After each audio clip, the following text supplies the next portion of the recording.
accused are in the police custody: Amol Shinde, Neelam Azad, Sagar Sharma, and D. Manoranjan. Out of the 4 accused, Neelam Azad is from Haryana, and she's from Haryana's Jind. So right now, what we know so far, that the protest has been organized in Jind at around 11 a.m. So where the neighbors of Neelam Azad and their family members will be protesting against her arrest. So right now, what being told by that there's a protest that is constantly going on, and they are congregating at one place in Jind.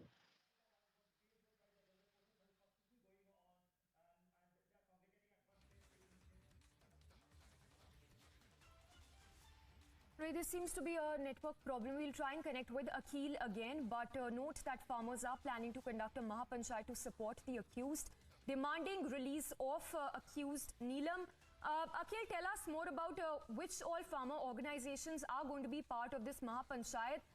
Is Rakesh Tikait going to be leading this Mahapanchayat in support of this accused who's in custody of the Delhi police? So right now, there's no clarity on that part. What we know so far, that there are some farmers organizations, the Khap Panchayat organizations, they have organized that protest at a local level right now in the Jind itself.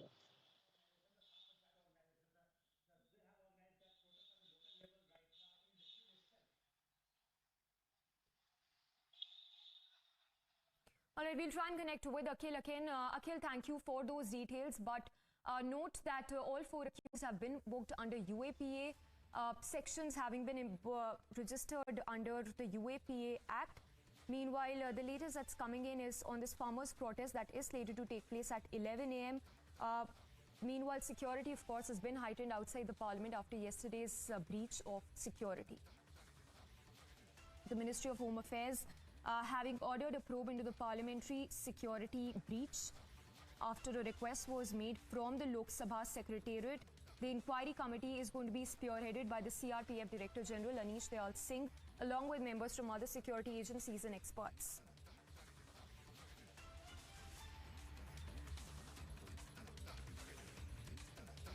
All right, shifting focus to more news then at the UNGA, the India's permanent representative to the United Nations, Ruchira Kamboj, highlighted that India, as the world's largest democracy, will persist in advocating for Global South's voice in addressing urgent issues through the intergovernment negotiating process of the Summit of the Future.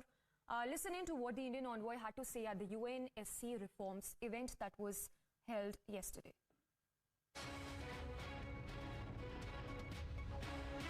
Greater efforts to bridge divergences and find convergences since 2009. Stepping into the 15th year of the intergovernmental negotiations, my delegation is firmly of the view that we cannot have old wine in new bottles and expect new results, which is comprehensive reforms. Conversations on convergence and divergence alone can only lead us so far.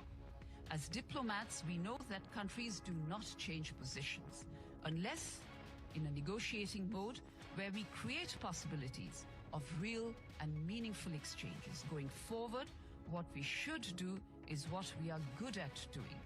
As the name of the process itself suggests, negotiations with attributions. Else, our collective failure to make concrete progress on the issue of Security Council reform at this critical juncture will be interpreted as an attempt towards the preservation of the failed status quo, the brunt of which is borne by real people around the world who are grappling with real threats, both existing and emerging. In this scenario, we do not see how an IGN, which cannot even prepare an accurate reflection of its discussions, can produce a credible input for the Summit of the Future. Let me remind all of you that the Summit of the Future, unlike the intergovernmental negotiations, is actually an intergovernmental negotiating process. We need to get real. India, as the world's largest democracy, will continue to strive for the voice of the Global South to be heard on the urgency of immediate action in this regard.